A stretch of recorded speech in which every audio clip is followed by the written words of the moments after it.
निश्चित रूप से प्रस्तुत है मुल्ला नसरुद्दीन की एक और विस्तृत कहानी, मुल्ला नसरुद्दीन और गांव की नई मुसीबत। लगभग शब्दों में, मुल्ला नसरुद्दीन और गांव की नई मुसीबत।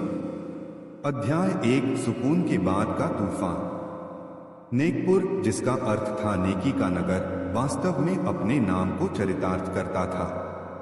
पिछली बड़ी आपदा, सूखे से मुल्ला नसरुद्दीन की असाधारण बुद्धिमत्ता के कारण उबरने के बाद गांव ने एक नया जीवन पाया था। लोगों ने एकता, सहयोग और प्रकृति के सम्मान का पाठ सीख लिया था। गांव पहले से कहीं ज्यादा समृद्ध और खुशहाल था। खेत सोने की तरह लहलहाते थे, साझा बावड़ी का पानी अमृत की तरह मीठा था और लोगों के दिलों में एक दूसरे के लिए कड़वाहट की जगह करुणा ने ले ली थी। चौधरी बशीर, गांव के मुखिया, अब हर बड़ा फैसला लेने से पहले मुल्ला से सलाह लेना नहीं भूलते थे।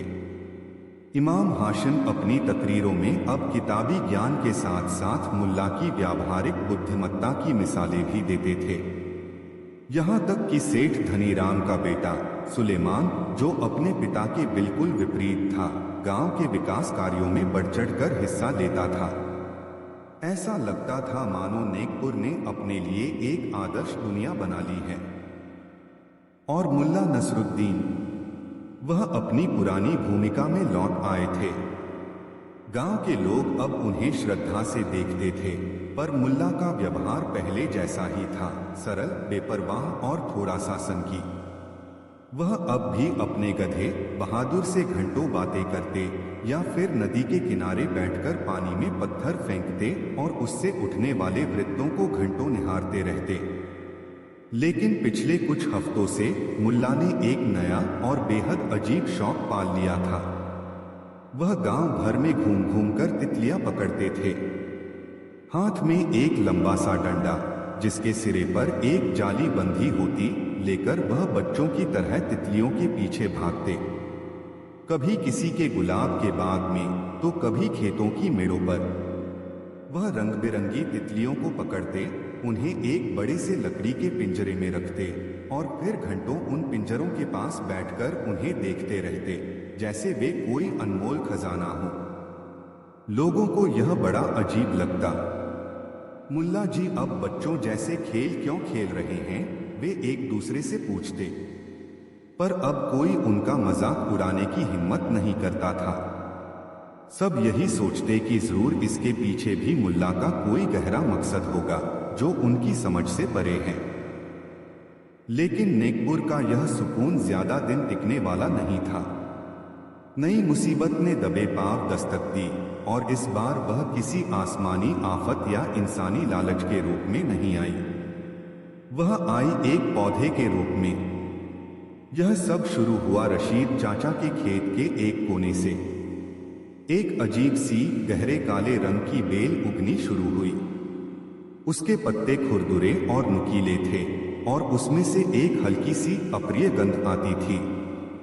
शुरू में रशीद चाचा ने उसे एक मामूली जंगली घास समझकर उखाड़ फेंका, लेकिन अगले दिन वह बेल उसी जगह पर दोगुनी बड़ी हो गई थी। उन्होंने फिर उसे उखाड़ा और इस बार जड़ समेत खोदकर निकाल दिया। पर 2 दिन बाद वह बेल न केवल उसी जगह पर फिर से उग आई, बल्कि आसपास भी फैल गई। हफ्ते भर के अंदर यह काली बेल गांव के कई और खेतों में नजर आने लगी।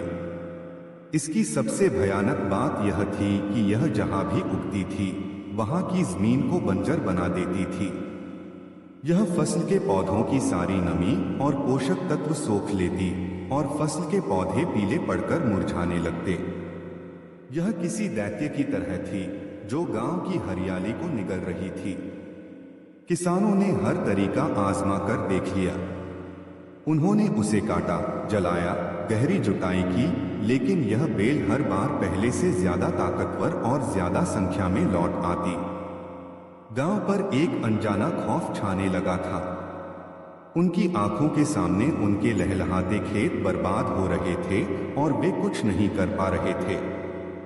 एक शाम चौधरी बशीर ने एक आपातकालीन पंचायत बुलाई। माहौल गंभीर था। हर चेहरे पर चिंता की लकीरें थीं।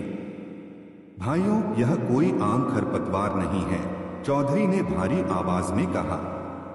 यह एक बला है, एक आफत है जो हमारी रोजी रोटी को निगलने आई है। हमें जल्द ही कुछ करना होगा। घंटों तक बहस चली पर कोई समाधान नहीं निकला। तभी गांव के एक नौजवान शमशेर, जो शहर में कुछ दिन रहकर आया था और खुद को ज्यादा पढ़ा लिखा समझता था, खड़ा हुआ। चौधरी जी, यह गांव वालों के बस की बात नहीं है। यह कोई बीमारी है जिसे सिर्फ कोई माहिर ही समझ सकता है।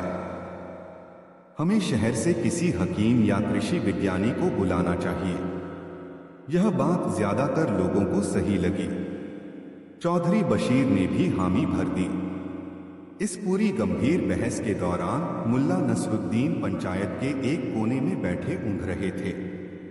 जब शमशेर ने अपनी बात खत्म की तो मुल्ला ने आंखें खोली, एक लंबी जम्हाई ली और जोर से बोले, तितलियां, हमें और ज्यादा तितलियों की जरूरत है। पूरा पंचायत घर सन्न रह गया। सब मुल्ला की ओर देखने लगे। शमशेर ने व्यंग्य से कहा, माफ करना मुल्ला जी, हम यहाँ खेतों को बचाने की बात कर रहे हैं, किसी बात की सजावट की नहीं। आपकी तितलियां इस काली बेल का क्या करेंगी? क्या वे उसे खा जाएंगी? कुछ लोग हंस पड़े। मुल्ला ने बड़ी मासूमियत से शमशेर की ओर देखा और कहा, कौन जाने, तितलियां बहुत नाजुक होती हैं, पर कभी कभी सबसे नाजुक चीजें ही सबसे मजबूत ताले खोल देती हैं। यह कहकर मुल्ला उठे और अपने घर की ओर चल दिए, यह बुदबुदाते हुए कि उन्हें सुबह एक खास नीली तितली को पकड़ने जाना है। लोगों ने एक दूसरे की ओर देखा। मुल्ला की बात हमेशा की तरह एक पहेली थी, लेकिन इस बार मुसीबत इतनी बड़ी और नई थी कि किसी के पास इस पहेली को सुलझाने का वक्त या सब्र नहीं था। उन्होंने मुल्ला की बात को एक बूढ़े आदमी की सनक समझकर नजरअंदाज कर दिया और शहर से मदद मंगाने का फैसला कर लिया। उन्हें यह अंदाजा नहीं था कि जिस समाधान को वे बाहर ढूंढ रहे थे, उसका बीज मुल्ला की तितलियों के पंखों पर ही पल रहा था। अध्याय 2, हकीम का आगमन और जहर का प्रस्ताव। चौधरी बशीर के भेजे हुए संदेश का जवाब उम्मीद से ज्यादा जल्दी आ गया। 2 दिन बाद ही शहर से एक शाही बग्घी नेकपुर की धूल भरी सड़कों पर दौड़ती हुई आई। गांव वाले उसे देखने के लिए इकट्ठा हो गए। बग्घी रुकी और उसमें से एक शख्स उतरा। उसने रेशमी कपड़े पहन रखे थे, आंखों पर शहर वाला चश्मा था और उसके हाथ में चमड़े का एक बड़ा सा थैला था। उसका नाम था हकीम फरमान। वह राजधानी के सबसे प्रसिद्ध वनस्पति शास्त्रियों में से एक था। हकीम फरमान ने गांव वालों पर एक सरसरी निगाह डाली, जैसे वे किसी अजीब प्रजाति के जीव हों। उसकी चाल ढाल और बातों में एक तरह का घमंड था। तो यह है वह गांव जहां एक मामूली से पौधे ने सबको परेशान कर रखा है, उसने चौधरी से हाथ मिलाए बिना कहा। दिखाओ मुझे कहाँ है वह मुसीबत। चौधरी और गांव के कुछ लोग उसे खेतों की ओर ले गए। हकीम फरमान ने काली बेल को देखा। उसने अपने थैले से एक बड़ा सा आवर्धक लेंस, मैग्नीफाइंग ग्लास निकाला और बेल के पत्तों और जड़ों की जांच करने लगा। वह अपनी एक किताब में कुछ लिखता जा रहा था और ऐसे वैज्ञानिक शब्दों का इस्तेमाल कर रहा था जो गांव वालों के सिर के ऊपर से गुजर रहे थे। क्लोरोफिल, परजीवी प्रकृति, तेजी से कोशिका विभाजन। काफी देर तक जांच पड़ताल करने के बाद वह सीधा खड़ा हुआ और एक गंभीर चेहरा बनाकर बोला, हम मामला जितना दिखता है उससे कहीं ज्यादा संगीन है। इस पौधे का नाम अंधकार लता है। यह हमारी धरती का पौधा नहीं लगता। इसकी जड़ें जहरीली हैं और यह हवा से नमी सोखने की अद्भुत क्षमता रखता है। इसे साधारण तरीकों से नष्ट नहीं किया जा सकता। गांव वालों के चेहरे पर खौफ और गहरा गया। तो इसका इलाज क्या है? हकीम साहब, शमशेर ने उत्सुकता से पूछा। हकीम फरमान ने अपने थैले में से एक छोटी सी शीशी निकाली। उसके अंदर एक गाढ़ा बैंगनी रंग का तरल पदार्थ था। यह है इसका इलाज, उसने कहा। इसका नाम मृत्युजल है। यह एक बहुत ही शक्तिशाली रसायन है। इसकी सिर्फ कुछ बूंदें ही किसी भी पौधे को जड़ से जलाकर राख कर सकती हैं। गांव वालों की आंखों में उम्मीद की चमक आ गई। लेकिन हकीम ने अपनी उंगली उठाकर चेतावनी दी, एक समस्या है। यह रसायन इतना शक्तिशाली है कि यह अंधकार लता के साथ साथ जमीन में मौजूद हर चीज को नष्ट कर देगा।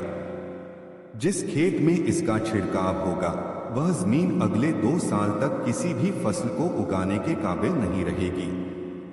जमीन पूरी तरह से बंजर हो जाएगी। यह सुनते ही सबकी खुशी गायब हो गई।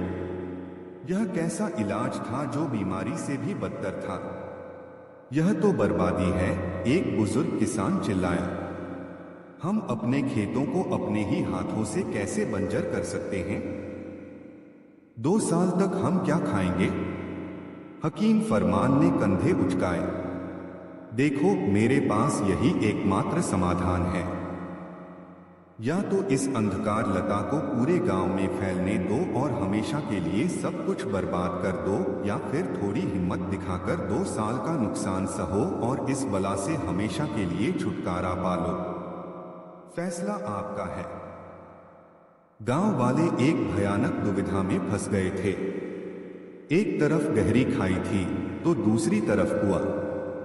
इस पूरी गहमागहमी के दौरान मुल्ला नसरुद्दीन पास के एक खेत की मेड़ पर बैठे अपनी जाली से एक बड़ी सुनहरे पंखों वाली तितली को पकड़ने की कोशिश कर रहे थे। हकीम फरमान की नजर उन पर पड़ी। और यह महाशय कौन है? उसने व्यंग्य से पूछा।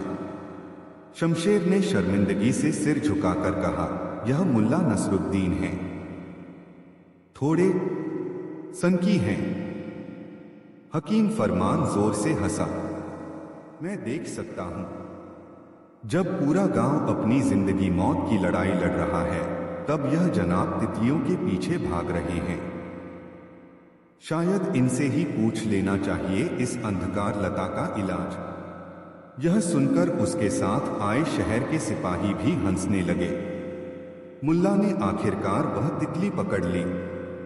वह बड़े प्यार से उसे अपने पिंजरे में रखते हुए हकीम फरमान की ओर मुड़े और मुस्कुराकर बोले, हकीम साहब, आप जहर से जहर को मारने की बात कर रहे हैं, पर कभी कभी जहर का इलाज अमृत की एक बूंद में भी छिपा होता है।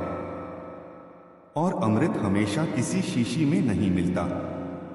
हकीम फरमान ने उसे घूर कर देखा। अपनी बकवास बंद करो बूढ़े आदमी। तुम और तुम्हारी तितलियां दोनों ही इस गांव के लिए बेकार हो। जाओ और अपना खेल कहीं और खेलो। यहां गंभीर काम हो रहा है। मुल्ला ने कोई जवाब नहीं दिया। वह बस अपना पिंजरा उठाकर धीरे धीरे वहां से चले गए, लेकिन उनकी आंखों में वही रहस्यमय चमक थी जिसे नेकपुर के लोग अब पहचानने लगे थे। पंचायत में रात भर बहस चली। गांव 2 हिस्सों में बंट गया था। शमशेर और नौजवानों का गुट हकीम फरमान के मृत्युजल का समर्थन कर रहा था। उनका तर्क था कि थोड़ा नुकसान सहकर भी अगर बीमारी जड़ से खत्म हो रही है तो यही सही रास्ता है। वहीं चौधरी बशीर और बुजुर्ग किसान अपनी जमीन को जहर देने के सख्त खिलाफ थे। वे इसे अपनी मां का अपमान मानते थे। गांव एक ऐसे मोड़ पर आ खड़ा हुआ था जहां कोई भी फैसला तबाही की ओर ही ले जा रहा था। और इस पूरी उथल पुथल के बीच मुल्ला नसरुद्दीन अपने घर में बैठकर अपनी सैकड़ों रंग बिरंगी तितलियों के लिए फूलों के रस का घोल तैयार कर रहे थे। गांव की नई मुसीबत का हल किसी जहरीली शीशी में नहीं बल्कि मुल्ला के उसी तितलियों वाले पिंजरे में बंद था, पर यह देखने की नजर किसी के पास नहीं थी। अध्याय 3 गांव का बंटवारा और मुल्ला का पागलपन। अगले दिन गांव के चौराहे पर एक तनावपूर्ण सभा हुई। चौधरी बशीर ने फैसला सुनाने के लिए सबको बुलाया था। रात भर की बहस के बाद गांव स्पष्ट रूप से दो खेमों में विभाजित हो चुका था। भाइयों, चौधरी ने एक थकी हुई आवाज में कहा, हम किसी एक नतीजे पर नहीं पहुंच पाए हैं, इसलिए हमने फैसला किया है कि जो लोग हकीम फरमान के तरीके को आजमाना चाहते हैं वे आजमा सकते हैं, और जो लोग इसके खिलाफ हैं उन्हें मजबूर नहीं किया जाएगा। यह एक तरह से हार मानने जैसा था। गांव की एकता, जिसे इतने मुश्किल से बनाया गया था, एक बार फिर टूट रही थी। शमशेर और उसके लगभग आधे गांव वाले तुरंत तैयार हो गए। हकीम फरमान ने उन्हें मृत्युजल के इस्तेमाल का तरीका समझाया। खास तरह के कपड़े और दस्ताने पहनकर उन्होंने अपने अपने खेतों में उस जहरीले रसायन का छिड़काव शुरू कर दिया। जहां जहां वह बैंगनी तरल गिरता, जमीन से एक काला बदबूदार धुआं उठता। काली बेल कुछ ही मिनटों में मुरझाकर राख हो जाती, लेकिन उसके साथ साथ फसल के बचे खुचे पौधे, घास और यहाँ तक कि छोटे मोटे कीड़े मकोड़े भी मर जाते। शाम तक गांव का आधा हिस्सा किसी श्मशान की तरह दिखने लगा था, काला, बंजर और वीरा। हवा में जहर की एक अजीब सी गंध घुल गई थी। जिन लोगों ने इस तरीके को नहीं अपनाया था वे डरेस में अपने घरों में बैठे थे। उनके खेत अभी भी काली बेल से ग्रस्त थे, पर कम से कम उनमें जिंदगी की कोई निशानी तो बाकी थी। और मुल्ला नसरुद्दीन, उन्होंने एक और भी अजीब काम शुरू कर दिया था जिसने उनके पागलपन की धारणा को और भी पुख्ता कर दिया। उन्होंने गांव के उन सभी लोगों को इकट्ठा किया जिन्होंने जहर का इस्तेमाल नहीं किया था। इनमें ज्यादातर औरतें, बच्चे और कुछ बुजुर्ग किसान थे। जैनब एक युवा और समझदार महिला जिसकी मुल्ला में गहरी आस्था थी, उनकी सबसे बड़ी समर्थक थी। दोस्तों, मुल्ला ने अपने तितलियों के बड़े से पिंजरे की ओर इशारा करते हुए कहा, अब हमारा काम शुरू होता है। हम इस काली बेल से लड़ेंगे नहीं, हम इसका स्वागत करेंगे। सब हैरान रह गए। स्वागत? इस शैतान का एक किसान ने पूछा। हाँ, मुल्ला ने कहा, हम अपने खेतों को इतना सुंदर, इतना जीवंत और इतना आकर्षक बना देंगे कि इस बदसूरत काली बेल को यहाँ रहने में शर्म आने लगेगी। और फिर मुल्ला ने अपना पागलपन भरा प्लान बताया। उन्होंने लोगों से कहा कि वे अपने खेतों से काली बेल को न उखाड़ें। इसके बजाय उन्होंने हर खेत की मेड़ों पर जंगली फूल लगाने को कहा। उन्होंने बच्चों को अलग अलग तरह के पक्षियों को आकर्षित करने के लिए मिट्टी के बर्तन और दाना पानी रखने का काम सौंपा। और सबसे आखिरी और सबसे अजीब काम, उन्होंने अपना बड़ा सा तितलियों का पिंजरा खोला और सैकड़ों रंग बिरंगी तितलियों को आजाद कर दिया।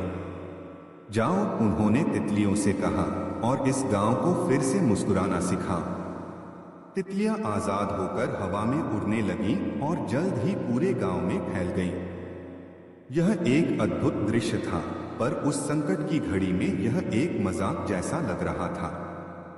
हकीम फरमान और शमशेर का गुट उन पर जोर जोर से हंस रहा था। देखो इन पागलों को, हम यहाँ जहर से लड़ रहे हैं और ये फूलों और तितलियों से जश्न मना रहे हैं। इनका दिमाग पूरी तरह खराब हो गया है। अगले कुछ हफ्ते नेकपुर के लिए बहुत अजीब थे। गांव का एक हिस्सा पूरी तरह से बंजर, काला और जीवनहीन था, जहां लोग भविष्य की चिंता में डूबे थे। दूसरा हिस्सा किसी जादुई बाग की तरह दिख रहा था। खेतों की मेड़ों पर गेंदे, सूरजमुखी और न जाने कितने तरह के जंगली फूल खिल गए थे। हवा में फूलों की महक थी, पेड़ों पर पक्षियों का चहचहाना था और हर तरफ रंग बिरंगी तितलियां मंडरा रही थीं। यह बहुत सुंदर था, लेकिन एक समस्या थी, काली बेल अब भी वही थी। वह फूलों और तितलियों के बीच और भी ज्यादा काली और भयावह लग रही थी। मुल्ला के समर्थकों का धैर्य भी अब जवाब देने लगा था। मुल्ला जी, जैनब ने एक दिन निराश होकर कहा, यह सब बहुत सुंदर है, पर इससे हो क्या रहा है? काली बेल तो और भी तेजी से फैल रही है। हमारे खेत भी जल्द ही पूरी तरह बर्बाद हो जाएंगे। मुल्ला, जो एक फूल पर बैठी तितली को बड़े ध्यान से देख रहे थे, मुस्कुराए। ज़ैनब, सब्र करो। प्रकृति अपना काम अपने समय पर करती है, इंसानों की जल्दबाजी के हिसाब से नहीं। बीज बो दिया गया है, फसल जल्द ही तैयार होगी। यह जवाब किसी को समझ नहीं आया। मुल्ला का पागलपन अब उनके अपने समर्थकों को भी एक बड़ी भूल लगने लगी थी। ऐसा लग रहा था कि मुल्ला इस बार सच में हार गए हैं और उनकी सनक पूरे गांव के बचे खुचे हिस्से को भी ले डूबेगी। अध्याय 4, प्रकृति का रहस्य और तितली का चमत्कार। दिन बीतते गए। हकीम फरमान के इलाज वाले खेतों में अब भी मौत का सन्नाटा पसरा था। जमीन सख्त और पथरीली हो गई थी। दूसरी ओर मुल्ला के बाग वाले खेतों में काली बेल अपने चरम पर थी। उसने लगभग पूरी फसल को अपनी चपेट में ले लिया था। लोगों की उम्मीदें दम तोड़ रही थीं। शमशेर और उसके साथी अब खुलेआम मुल्ला का मजाक उड़ाते और कहते, देखा, हमने तो पहले ही कहा था कि यह पागलपन है, अब भुगतो। चौधरी बशीर भी बहुत चिंतित थे। उन्हें लग रहा था कि मुल्ला पर भरोसा करके उन्होंने अपने लोगों के साथ बहुत बड़ी गलती कर दी है। फिर एक सुबह एक चमत्कार हुआ। ज़ैनब जब अपने खेत पर गई तो उसने एक अविश्वसनीय दृश्य देखा। हजारों की संख्या में छोटे छोटे हरे रंग के कीड़े, कैटरपिलर्स, काली बेल के पत्तों पर रेंग रहे थे और उन्हें बड़ी तेजी से खा रहे थे। यह कीड़े किसी और पौधे को नहीं छू रहे थे, सिर्फ और सिर्फ काली बेल को। उसने दौड़कर मुल्ला को बुलाया। जल्द ही गांव के सभी लोग वहां जमा हो गए। हकीम फरमान और शमशेर भी यह तमाशा देखने पहुंचे। सबने देखा कि जिन तितलियों को मुल्ला ने आजाद किया था, उन्होंने काली बेल के पत्तों पर अंडे दिए थे और अब उन अंडों से निकले ये कैटरपिलर अपनी पसंदीदा दावत उड़ा रहे थे। यह किसी सेना के आक्रमण जैसा था। एक हफ्ते के अंदर उन खेतों से काली बेल का नामो निशान मिट गया। कैटरपिलरों ने उसे खाकर खत्म कर दिया था। और चमत्कार यही नहीं रुका। मुल्ला ने जो जंगली फूल लगवाए थे, उन्होंने जमीन में ऐसे पोषक तत्व छोड़े थे जिनसे बची खुची फसल को नई जान मिल गई। पक्षियों ने दूसरे हानिकारक कीड़ों को खा लिया था और तितलियों ने परागण पॉलिनेशन की प्रक्रिया से फूलों और पौधों को और स्वस्थ बना दिया था। मुल्ला के खेत, जो कुछ दिन पहले बर्बादी की कगार पर थे, अब जीवन से लहलहा रहे थे। अब सबको समझ में आया कि मुल्ला का पागलपन क्या था। मुल्ला नसरुद्दीन, जो अब तक चुपचाप सब देख रहे थे, आखिरकार बोले। उन्होंने हकीम फरमान की ओर देखा, जिनकी आंखें अविश्वास से फटी हुई थीं। हकीम साहब, मुल्ला ने शांत स्वर में कहा, आप ज्ञानी हैं, पर आपका ज्ञान किताबों तक सीमित है। आपने इस काली बेल को सिर्फ एक दुश्मन के रूप में देखा। मैंने इसे प्रकृति के एक हिस्से के रूप में देखा। मैंने कई दिन लगाकर यह अध्ययन किया कि इस बेल के साथ क्या होता है।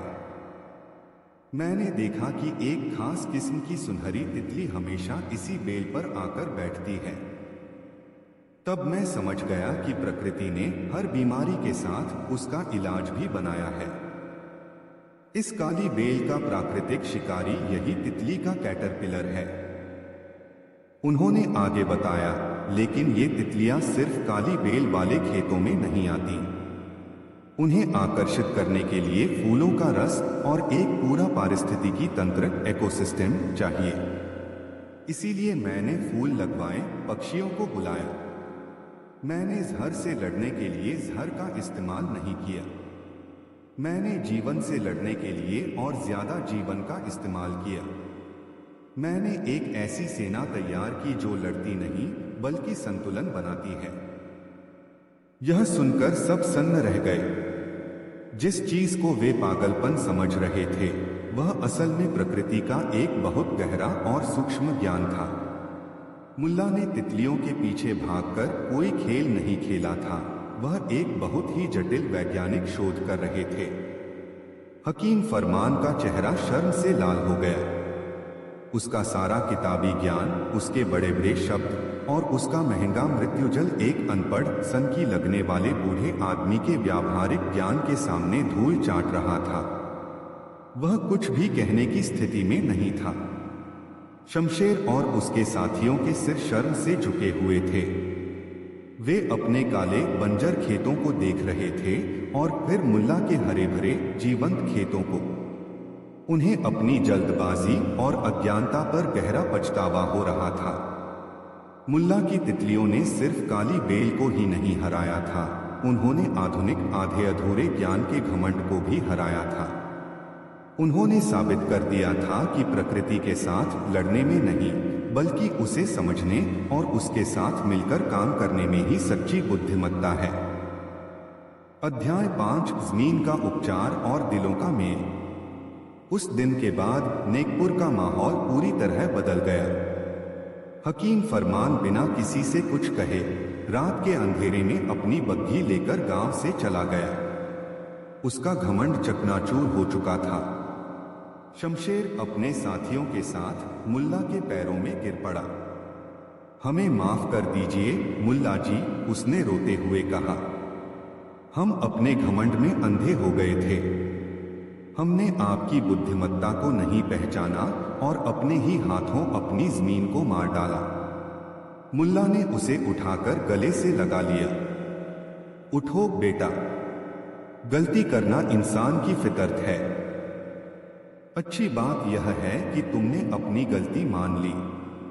अब रोने का नहीं, काम करने का वक्त है। अगले दिन से नेकपुर में एक नया अभियान शुरू हुआ, जमीन के उपचार का अभियान। मुल्ला के मार्गदर्शन में पूरा गांव एकजुट होकर उन बंजर खेतों को फिर से जीवित करने में जुट गया। जिन लोगों के खेत बच गए थे, उन्होंने अपने खेतों से स्वस्थ मिट्टी लाकर बंजर खेतों में डाली। मुल्ला के खेतों से तितलियों के कैटरपिलर और अंडे सावधानी से उठाकर दूसरी जगहों पर रखे गए ताकि वे एक नई पीढ़ी को जन्म दे सकें। बच्चों ने और ज्यादा जंगली फूलों के बीज बोए। औरतों ने जैविक खाद तैयार की। यह एक लंबा और थका देने वाला काम था, लेकिन अब किसी के चेहरे पर निराशा नहीं थी। सब मिलकर काम कर रहे थे। उनके दिलों में एक नई उम्मीद और एक दूसरे के लिए गहरा सम्मान था।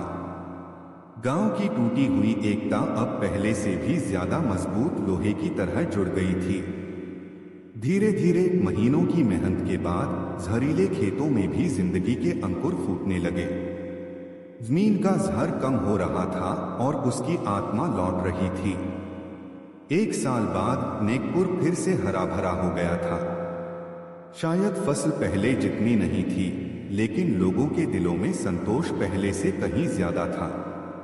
उन्होंने एक बहुत बड़ा सबक सीखा था, प्रकृति सबसे बड़ी शिक्षक है और उसका संतुलन ही जीवन का आधार है। एक दिन गांव के बच्चे मुल्ला के पास आए, जो नदी किनारे बैठकर एक छोटी सी तितली को अपनी उंगली पर बैठाने की कोशिश कर रहे थे। मुल्ला जी, एक बच्चे ने पूछा, आपने यह सब कैसे सीखा? आपको तितलियों का यह रहस्य कैसे पता चला?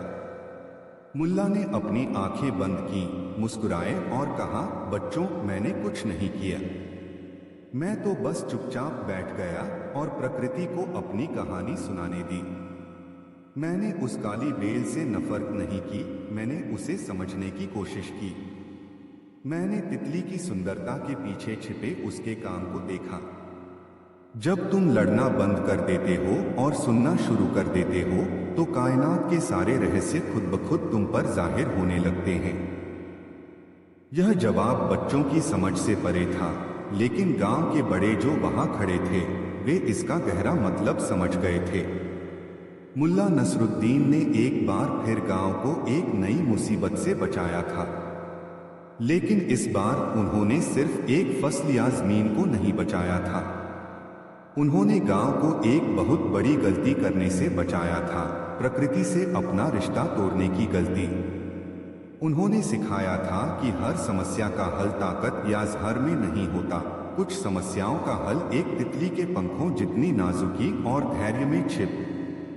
निश्चित रूप से प्रस्तुत है मुल्ला नसरुद्दीन की एक और विस्तृत कहानी, ज्ञान की चाबी, लगभग शब्दों में। ज्ञान की चाबी, मुल्ला की कहानी। अध्याय 1, सुनहरा पिंजरा। अमनगढ़, जैसा कि नाम से ही जाहिर था, कभी अमन और शांति का गढ़ हुआ करता था। पहाड़ों की तलहटी में उपजाऊ जमीन और मेहनत करने वाले लोगों से आबाद यह गांव आत्मनिर्भरता और सादगी का जीता जागता उदाहरण था। यहाँ के लोगों के दिल साफ थे और रिश्ते गहरे। सुख दुख साझा थे और त्योहार सबके थे। जीवन की धारा धीमी पर संतोष से भरी हुई बहती थी। फिर तकदीर ने करवट ली। सुल्तान ने एक नया व्यापारिक मार्ग बनवाने का फरमान जारी किया और इत्तिफाक से वह मार्ग अमनगढ़ के ठीक से होकर गुजरता था। रातों रात अमनगढ़ की किस्मत बदल गई। जो गांव दुनिया से लगभग कटा हुआ था, वह अब व्यापारियों, मुसाफिरों और कारवानों का एक महत्वपूर्ण पड़ाव बन गया। देखते ही देखते गांव में दौलत की बारिश होने लगी। किसानों की फसलें अब ऊंचे दामों पर बिकने लगी। कुम्हारों के बर्तन और बुनकरों के कपड़े शहरों में मशहूर हो गए। छोटी छोटी झोपड़ियों की जगह पक्के मकानों ने ले ली। लोगों के तन पर बेहतर कपड़े और पेट में बेहतर खाना था। अमनगढ़ अब गरीब नहीं रहा, वह समृद्ध हो गया था। लेकिन हर चमकती चीज सोना नहीं होती। इस समृद्धि के साथ एक साया भी आया, एक ऐसा साया जिसने धीरे धीरे गांव की आत्मा को ढकना शुरू कर दिया। जो लोग कभी एक दूसरे के सुख दुख में शरीक होते थे, अब एक दूसरे से मुकाबला करने लगे थे। सादगी की जगह दिखावे ने ले ली थी। जिसके पास जितना बड़ा मकान, जितनी महंगी तुर्की कालीनें और जितने ज्यादा सोने के जेवर होते, उसकी इज्जत उतनी ही ज्यादा होती। गांव का सबसे अमीर आदमी बन गया था शेख करीम, एक अनाज का व्यापारी जिसने नए मार्ग का सबसे ज्यादा फायदा उठाया था। उसका हवेली नुमा घर गांव के बीचों बीच किसी घमंडी राजा की तरह खड़ा था और उसकी बातें हमेशा अपनी दौलत के इर्द गिर्द घूमती थीं। उसने गांव की पुरानी पंचायत को मानना बंद कर दिया था और अपने पैसों के दम पर अपने फैसले लागू करवाता था। इस बदलाव का सबसे ज्यादा दर्द महसूस कर रहे थे गांव के मुखिया चौधरी फिरोज। वह एक पुराने जमाने के नेक और समझदार इंसान थे। उन्होंने अमनगढ़ को उसकी सादगी और भाईचारे के दिनों में देखा था। अब वह देखते थे कि कैसे पड़ोसी पड़ोसी से जलने लगा है, कैसे भाई भाई में जमीन के एक छोटे से टुकड़े के लिए दुश्मनी हो गई है और कैसे बच्चों में भी महंगे खिलौनों को लेकर होड़ लगी रहती है। अमनगढ़ एक सुनहरा पिंजरा बन गया था, जहां पंछी तो आजाद थे, पर उनके परों में उड़ने की पुरानी ललक खत्म हो गई थी। इमाम बिलाल मस्जिद में हर जुमे को तकरीरें करते, लोगों को सादगी और भाईचारे का पाठ पढ़ाते, लेकिन उनकी बातें अब लोगों के कानों से होकर दिल तक नहीं पहुंचती थीं। लोगों के दिलों पर दौलत की एक मोटी परत चढ़ गई थी और इस पूरे बदलते हुए मंजर के बीच एक शख्स था जो हमेशा की तरह अपनी ही दुनिया में मगन था, मुल्ला नसरुद्दीन। गांव अमीर हो या गरीब, लोग लड़े या गले मिले, मुल्ला पर इन बातों का कोई असर नहीं पड़ता था। उनका ज्यादातर वक्त या तो अपने गधे रहबर के साथ गुजरता था या फिर गांव के पुराने वीरान पड़े कब्रिस्तान के पास बैठकर कुछ सोचते हुए। लेकिन हाल के दिनों में मुल्ला ने एक नई और अजीब आदत पाल ली थी। वह गांव भर में घूम घूम कर पुरानी बेकार जिंदा लगी चाबियां इकट्ठा कर रहे थे। कोई ताला बनाने वाला अपनी दुकान से फेंकी हुई चाबियां दे देता, तो कोई किसी पुराने संदूक की खोई हुई चाबी उन्हें थमा देता। मुल्ला उन जिंदा लगी चाबियों को बड़े प्यार से साफ करते, उन्हें अपने झोले में रखते और उनसे ऐसे बात करते जैसे वे कोई अनमोल खजाना हो। गांव वाले उनकी इस हरकत पर हंसते थे। देखो गांव तो आगे बढ़ गया, पर मुल्ला का दिमाग पीछे ही रह गया, लोग कहते। शेख करीम तो खुलेआम उनका मजाक उड़ाता, है मुल्ला, इतनी चाबियां जमा करके क्या करेगा? क्या सुल्तान के खजाने का ताला खोलने का इरादा है? मुल्ला बस मुस्कुरा देते और कहते, शेख साहब, हर चाबी किसी न किसी ताले के लिए बनी है। मैं तो बस सही ताले की तलाश में हूं। यह जवाब इतना गोलमोल होता कि लोग सिर झटककर आगे बढ़ जाते। किसी को यह अंदाजा नहीं था कि मुल्ला की ये जिंग लगी चाबियां ही उस सुनहरे पिंजरे को खोलने का जरिया बनेंगी, जिसमें पूरा अमनगढ़ कैद हो चुका था। गांव की असली समस्या दौलत नहीं, बल्कि दिलों पर लग चुके जिंग वाले ताले थे, और शायद उन तालों की चाबी किसी लोहार की दुकान में नहीं, बल्कि मुल्ला नसरुद्दीन के झोले में ही छिपी थी। अध्याय 2, जंग लगी चाबियां और बढ़ती दरारें। जैसे जैसे अमनगढ़ में दौलत की चमक बढ़ती जा रही थी, वैसे वैसे लोगों के बीच की दरारें और गहरी होती जा रही थीं। जो गांव कभी अपने साझा कुएं के लिए जाना जाता था, जहां हर कोई एक साथ पानी भरता था और गांव जहान की बातें होती थीं, अब वहां हर अमीर घर ने अपना निजी कुआं खुदवा लिया था। साझा कुआं अब सिर्फ गरीबों और भूले बिसरे लोगों की जगह बनकर रह गया था। गांव का सालाना भाईचारा मेला, जो कभी अमनगढ़ की एकता का प्रतीक हुआ करता था, अब अपनी रूह खो चुका था। पहले इस मेले में सब मिलकर खाना बनाते थे, बच्चे साथ खेलते थे और बड़े बुजुर्ग अपनी कहानियां सुनाते थे। अब यह मेला शेख करीम और उसके जैसे दूसरे अमीर लोगों के लिए अपनी दौलत का प्रदर्शन करने का एक मंच बन गया था। ऊंचे ऊंचे शामियाने लगते, बाहर से नाचने गाने वालियां बुलाई जाती और आम गांव वालों को वहां खुद को छोटा और पराया महसूस होता। चौधरी फिरोज यह सब देखकर अंदर ही अंदर घुलते रहते थे। एक दिन उन्होंने गांव के कुछ पुराने लोगों को इकट्ठा किया। भाइयों, यह क्या हो रहा है हमारे अमनगढ़ में? उन्होंने दर्द भरी आवाज में कहा। हमारा भाईचारा, हमारी एकता सब कहां चली गई? यह दौलत तो एक नागिन की तरह हमें डस रही है। एक बुजुर्ग ने आह भरकर कहा, चौधरी जी, अब जमाना बदल गया है। जिसके हाथ में पैसा है, उसी की आवाज में दम है। शेख करीम ने गांव के नौजवानों को पैसों का ऐसा चस्का लगा दिया है कि वे अपने मां बाप की नहीं सुनते तो हमारी क्या सुनेंगे। यह बहस चल ही रही थी कि मुल्ला नसरुद्दीन अपने गधे रहबर के साथ वहां से गुजरे। उनके हाथ में एक बड़ी, पुरानी और बुरी तरह जिंदा लगी चाबी थी, जिसे वह एक कपड़े से रगड़ कर चमकाने की कोशिश कर रहे थे। एक नौजवान जावेद, जो चौधरी फिरोज का भतीजा था और नए जमाने की हवा लगने के बावजूद अपने बड़ों की इज्जत करता था, उसने मुल्ला को टोक ही दिया। मुल्ला जी, पूरा गांव एक आग में जल रहा है और आपको इस कबाड़ की पड़ी है। इस न लगी चाबी से आप क्या खोलेंगे? मुल्ला रुके, उस चाबी को अपनी आंखों के पास लाकर ऐसे देखा जैसे कोई जौहरी हीरे को परख रहा हो। फिर उन्होंने जावेद की ओर देखकर कहा, जावेद मियां, जिंदा तो दिलों पर भी लग जाता है, और कभी कभी जिंदा लगे ताले को खोलने के लिए जिंदा लगी चाबी ही काम आती है। यह कहकर मुल्ला आगे बढ़ गए और उस चाबी को लेकर सीधे गांव के सबसे पुराने बरगद के पेड़ के पास पहुंचे। उन्होंने उस चाबी को पेड़ के तने पर बने एक खोखले हिस्से में लगाने की कोशिश की। जाहिर है चाबी वहां नहीं लगी। फिर वह पास पड़े एक बड़े से पत्थर के पास गए और उसके एक सुराख में चाबी घुसाने लगे।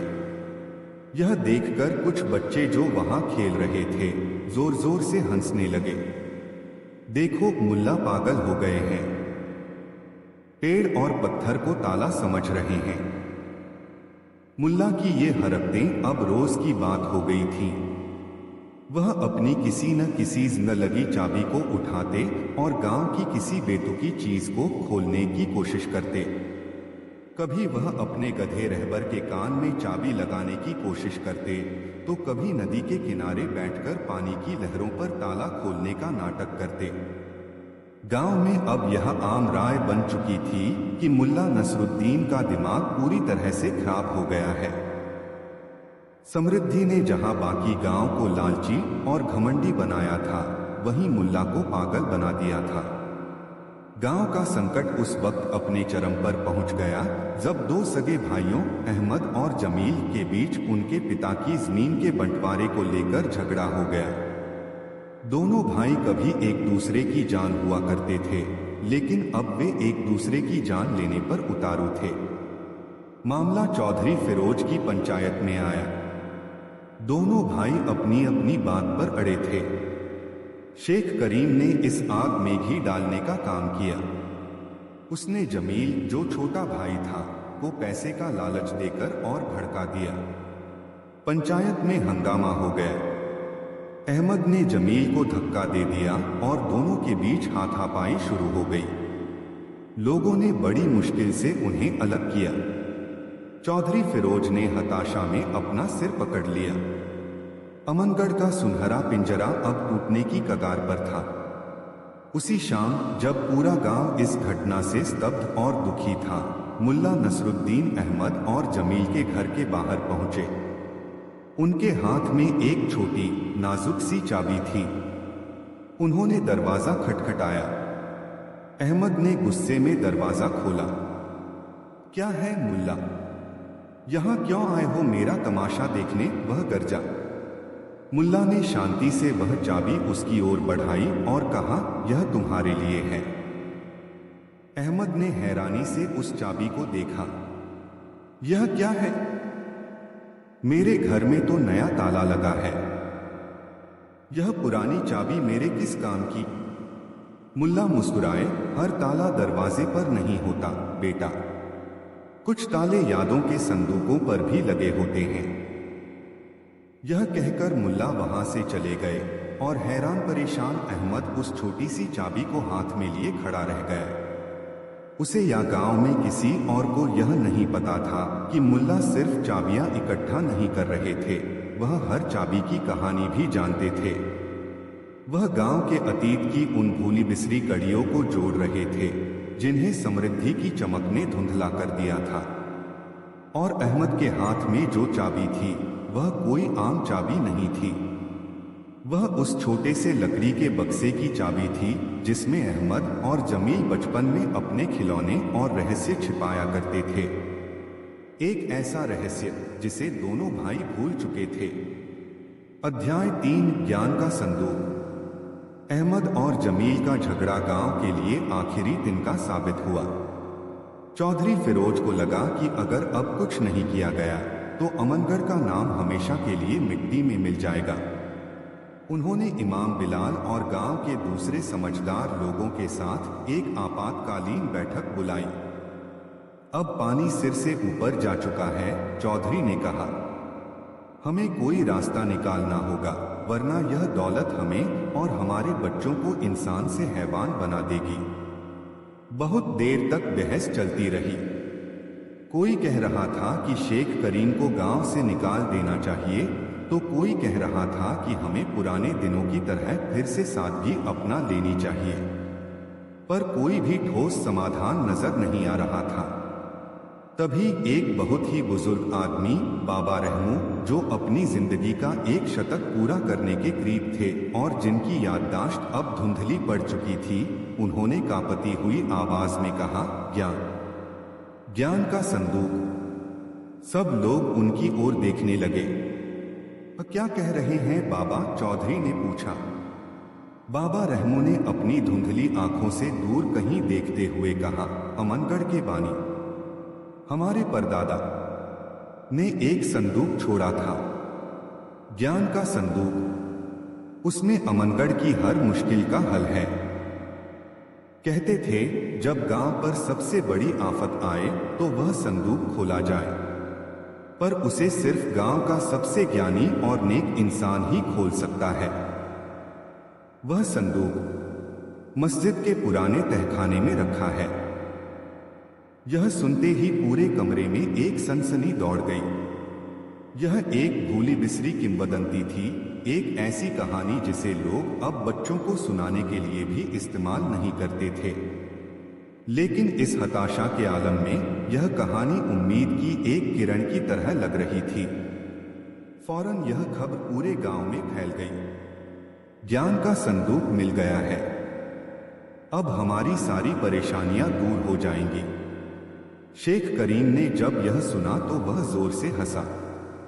ज्ञान का संदूक, यह सब दकियानूसी बातें हैं, और अगर कोई सबसे ज्ञानी है तो वह मैं हूं, क्योंकि आज के जमाने में ज्ञान का मतलब है दौलत और ताकत, और वह मेरे पास सबसे ज्यादा है। अगले दिन गांव के सैकड़ों लोग मस्जिद के पास इकट्ठा हो गए। चौधरी फिरोज और इमाम बिलाल की अगुवाई में मस्जिद का धूल भरा मकड़ी के जालों से पटा पुराना तहखाना खोला गया, और वहां एक कोने में सचमुच एक बड़ा पुराना लोहे की पट्टियों से जड़ा हुआ संदूक रखा था। उस पर एक बहुत ही जटिल और पुराना ताला लगा हुआ था, जिसमें चाबी लगाने की जगह भी अजीब थी। अब सवाल यह था कि इसे खोलेगा कौन। शेख करीम अपनी पूरी अकड़ के साथ आगे आया। यह काम मेरा है, उसने ऐलान किया। मैंने शहर से सबसे माहिर ताला बनाने वाले को बुलवाया है। कुछ ही देर में एक कारीगर अपने औजारों के साथ आया। उसने घंटों तक उस ताले को खोलने की कोशिश की। उसने अपनी सारी महारत लगा दी, पर ताला टस से मस नहीं हुआ। आखिरकार उसने हार मान ली। शेख साहब, यह कोई आम ताला नहीं है, इसे औजारों से नहीं खोला जा सकता। सोते शेख करीम का मुंह उतर गया। फिर इमाम बिलाल आगे आए। शायद यह ताला दुआओं से खुलेगा, उन्होंने कहा, और कुरान की आयतें पढ़कर उस पर दम करने लगे। गांव वाले भी दुआ में शामिल हो गए, पर संदूक पर कोई असर नहीं हुआ। कुछ नौजवानों ने जोश में आकर उसे हथौड़ों से तोड़ने की कोशिश की, पर संदूक इतना मजबूत था कि उस पर बस कुछ खरोंचें ही आईं। शाम हो गई। गांव वालों की उम्मीद अब निराशा में बदल रही थी। संदूक उनके सामने था, पर वे उसे खोल नहीं पा रहे थे। उनकी सारी दौलत, ताकत और इबादत बेकार साबित हो रही थी। तभी भीड़ को चीरते हुए मुल्ला नसरुद्दीन वहां आए। उनके कंधे पर उनका वही पुराना झोला था, जिसमें से जिंदा लगी चाबियों के खनकने की आवाज आ रही थी। अरे, अब यह पागल यहाँ क्या करने आया है, किसी ने कहा। शेख करीम ने व्यंग्य से कहा, आओ मुल्ला, आओ।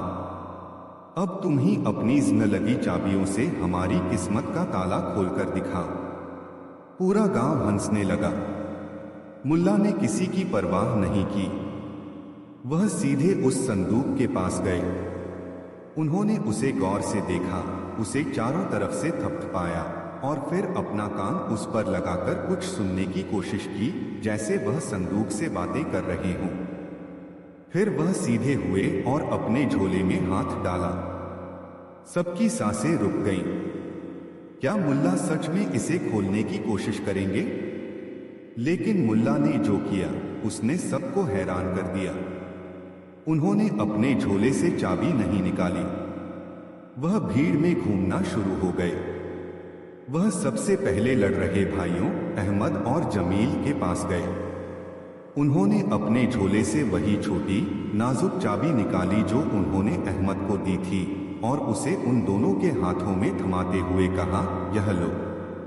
इस संदूक से पहले अपने बचपन के संदूक का ताला खोलो। फिर वह उस बुढ़िया के पास गए जो अपने बेटे की मौत के बाद से अकेली और कड़वी हो गई थी। उन्होंने उसे एक बड़ी मजबूत चाबी दी और कहा, अम्मा, यह उस सामुदायिक रसोई की चाबी है जिसे तुम चलाया करती थी। गांव के बच्चे आज भी भूखे। फिर वह उस किसान के पास गए जो अपने पड़ोसी से पानी के लिए लड़ रहा था। उन्होंने उसे एक अजीब सी दिखने वाली चाबी दी और कहा, यह तुम्हारे दादा के उस औजार की चाबी है जिससे उन्होंने तुम्हारे और तुम्हारे पड़ोसी दोनों के खेत की पहली जुताई की थी।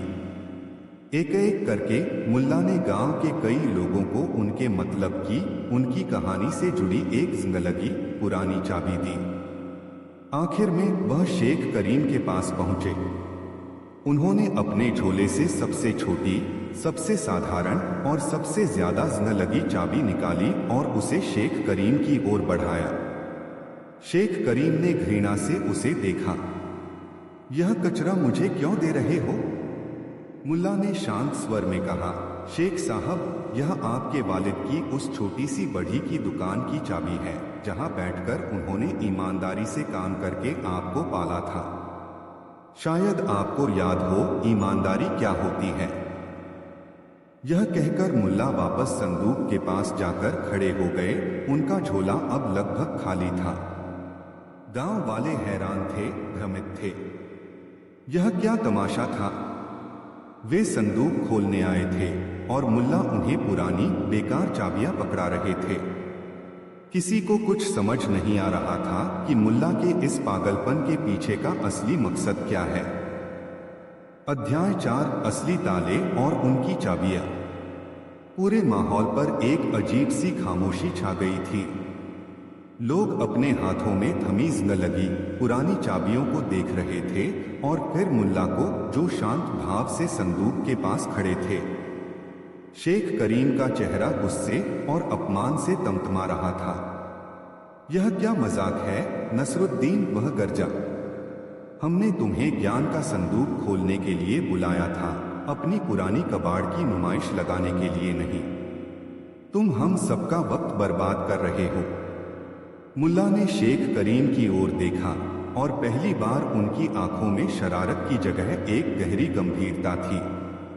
शेख साहब, आप सब गलत जगह पर ताला ढूंढ रहे हैं। मुल्ला ने अपनी आवाज को इतना ऊंचा किया कि हर कोई सुन सके। असली ज्ञान का संदूक यह लकड़ी और लोहे का बक्सा नहीं है। उन्होंने अपनी उंगली से गांव वालों की ओर इशारा किया। असली संदूक तो यह है। आप सब, आपके दिल, जिन्हें आपने लालच, घमंड, नफरत और जलन के भारी भरकम तालों से बंद कर लिया है। यह सुनकर लोगों में कानाफूसी शुरू हो गई। मुल्ला की बातें तीर की तरह उनके दिलों में चुभ रही थीं। मुल्ला ने अपनी बात जारी रखी। आप सोचते हैं कि ज्ञान इस संदूक में बंद है?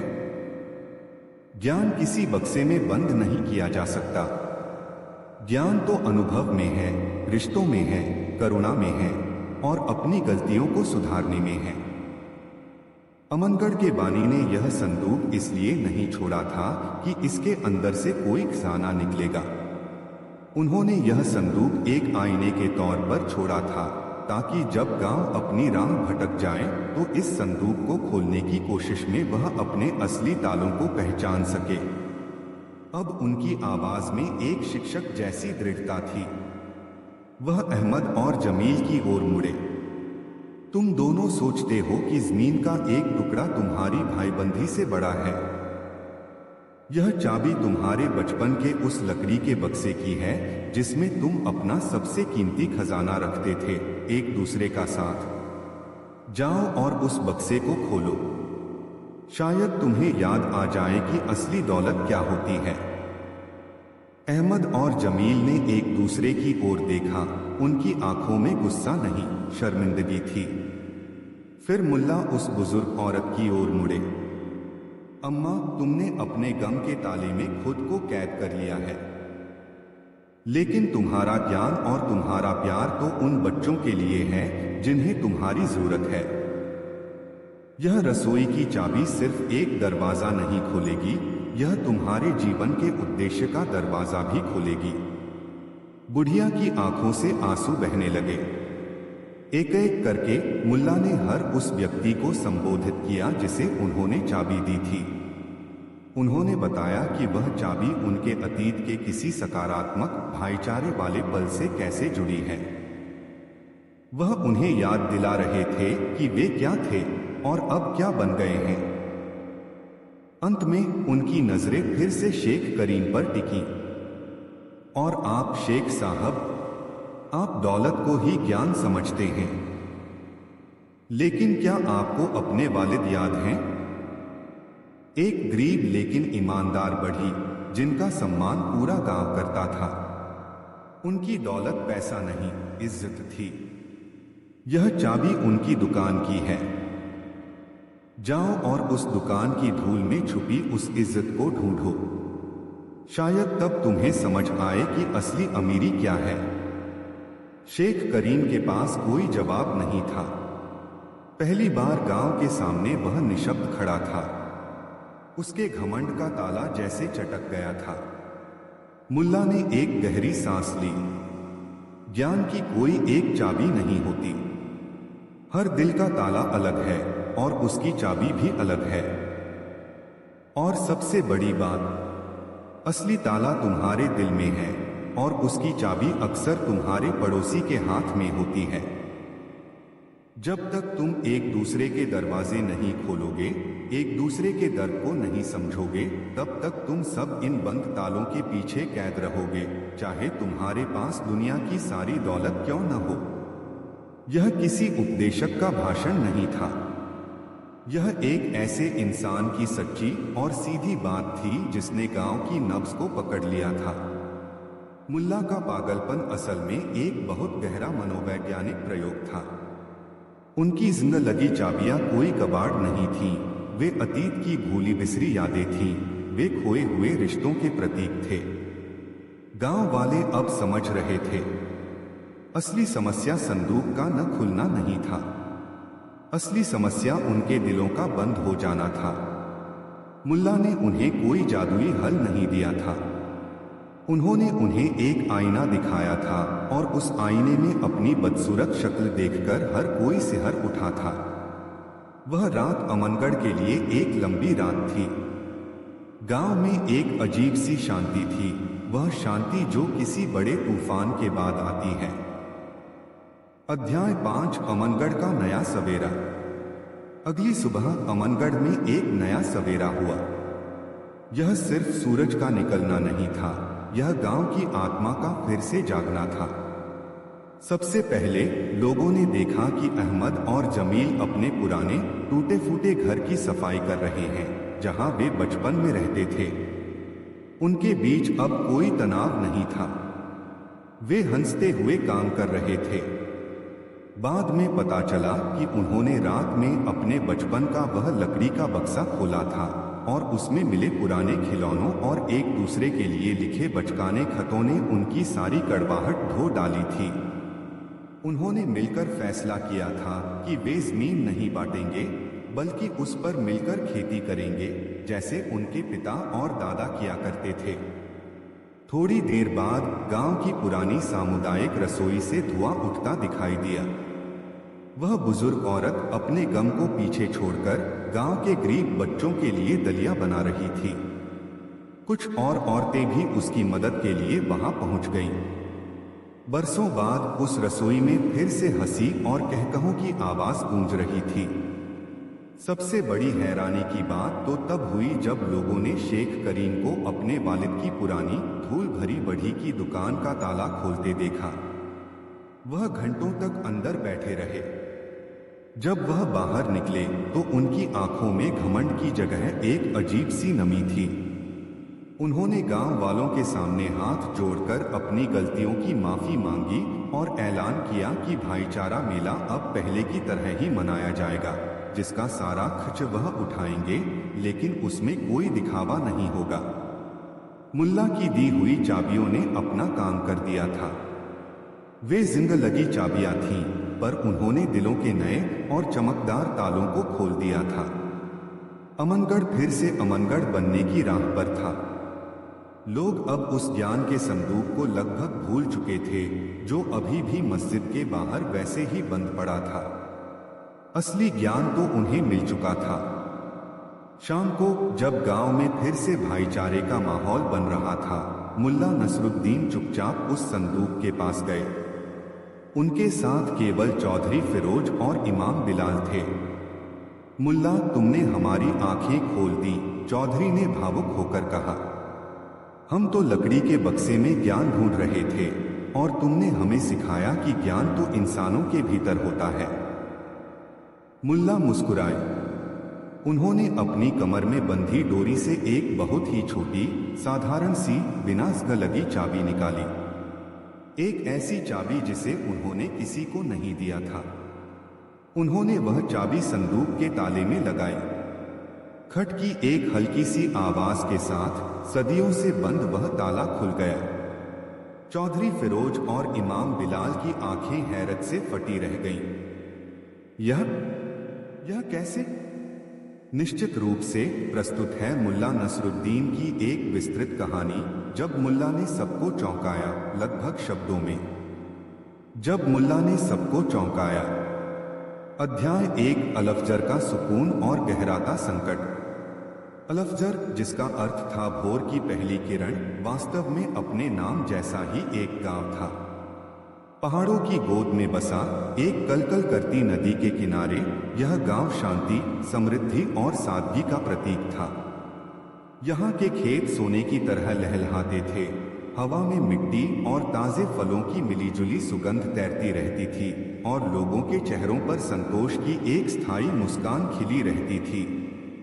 जीवन सरल था और अपनी सरलता में सुंदर भी। इसी गांव में रहते थे मुल्ला नसरुद्दीन। गांव का शायद ही कोई ऐसा व्यक्ति हो जो मुल्ला को न जानता हो, पर उन्हें समझना किसी के बस की बात नहीं थी। कुछ के लिए वह एक सनकी बूढ़े थे जो अक्सर अपने गधे फ्लक से बातें करते हुए पाए जाते थे। कुछ उन्हें एक आलसी व्यक्ति मानते थे जो दिन भर अंजीर के पेड़ के नीचे ऊँघते रहते थे। बच्चे उन्हें एक मनोरंजक कहानीकार के रूप में देखते थे जिनकी बातों में कोई तर्क तो नहीं होता था, पर मजा बहुत आता था। लेकिन कुछ चुनिंदा बुजुर्ग जिन्होंने जीवन के कई उतार चढ़ाव देखे थे, मुल्ला की आंखों में एक ऐसी गहराई देखते थे जो सामान्य नहीं थी।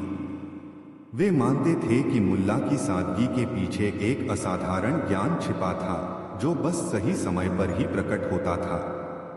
मुल्ला का जीवन गांव की लय के साथ ही चलता था। सुबह की अजान के साथ उठना, अपने गधे फ्लक को जौ का दलिया खिलाना और फिर गांव के चौराहे पर बैठकर आते जाते लोगों को देखना और कभी कभी ऐसी बेतुकी बातें कह देना कि सुनने वाले या तो हंस पड़े या अपना सिर पकड़ ले। लेकिन अलफजर का यह सुकून स्थायी नहीं रहने वाला था। उस साल आसमान ने जैसे गांव से मुंह मोड़ लिया था। बसंत गुजरा, गर्मी आई, पर बारिश की एक बूंद भी नहीं गिरी। शुरू में लोगों ने इसे सामान्य मौसमी उतार चढ़ाव माना, लेकिन जब सावन का महीना भी सूखा बीत गया तो चिंता की लकीरें हर माथे पर उभर आईं। जीवनदायिनी नदी, जो कभी गांव के सीने पर किसी हार की तरह सजी रहती थी, अब एक पतली, कमजोर धारा में सिमट गई थी। खेतों में दरारें पड़ गईं, जैसे धरती ने प्यास से अपना मुंह खोल दिया हो। फसलें पीली पड़कर मुरझाने लगीं और मवेशी प्यास से व्याकुल होने लगे। गांव के मुखिया चौधरी रहमत अली एक अनुभवी और समझदार व्यक्ति थे, पर उन्होंने भी अपनी पूरी जिंदगी में ऐसा सूखा नहीं देखा था। हर शाम गांव के बड़े बुजुर्ग उनके चौपाल पर इकट्ठा होते और घंटों तक इस आसमानी आफत पर चर्चा करते, पर कोई समाधान नहीं निकलता। गांव के काजी उस्मान साहब एक विद्वान और धर्मपरायण व्यक्ति थे। उनका मानना था कि यह सूखा गांव वालों के गुनाहों का नतीजा है, अल्लाह की नाराजगी का संकेत। उन्होंने गांव की मस्जिद में विशेष नमाजों और दुआओं का आयोजन शुरू कर दिया। हर जुमे को वह लंबे लंबे उपदेश देते, लोगों को तौबा करने और अल्लाह से रहम की भीख मांगने के लिए प्रेरित करते। गांव वाले पूरी श्रद्धा से इन दुआओं में शामिल होते। उनकी आंखें नम होती और हाथ आसमान की ओर उठे रहते, पर आसमान पत्थर का बना हुआ था। वहीं दूसरी ओर गांव का सबसे अमीर आदमी सेठ धनीराम इस आपदा में भी अवसर तलाश रहा था। उसके गोदाम अनाज से भरे थे और उसके पास कई गहरे कुएं थे जिनमें अभी भी पानी था। उसने ऊंचे दामों पर अनाज और पानी बेचना शुरू कर दिया। जो लोग नकद नहीं दे सकते थे उन्हें वह अपनी जमीन या गहने गिरवी रखने के लिए मजबूर कर रहा था। उसकी आंखों में हमदर्दी नहीं बल्कि एक शिकारी जैसी चमक थी जो अपने शिकार को कमजोर पड़ते देख रहा था। इस पूरे माहौल में केवल एक व्यक्ति था जिस पर इस संकट का कोई असर नहीं दिख रहा था, मुल्ला नसरुद्दीन। वह अब भी उसी अंजीर के पेड़ के नीचे बैठे रहते, कभी फ्लक से बातें करते तो कभी आसमान में उड़ते बांस को देखकर मुस्कुराते। उनकी यह निश्चिंतता लोगों को खलने लगी थी। एक दिन जब गांव के लोग मस्जिद में बारिश के लिए गिड़गिड़ा रहे थे, मुल्ला को नदी के सूखे किनारे पर अपने गधे के साथ टहलते देखा गया। वह जमीन पर पड़ी सूखी दरारों को ऐसे देख रहे थे जैसे कोई विद्वान किसी प्राचीन ग्रंथ की पंक्तियां पढ़ रहा हो। देखो इस पागल को, किसी ने भीड़ में से कहा। यहां हम सब की जान पर बनी है और इसे दिल लगी सूझ रही है।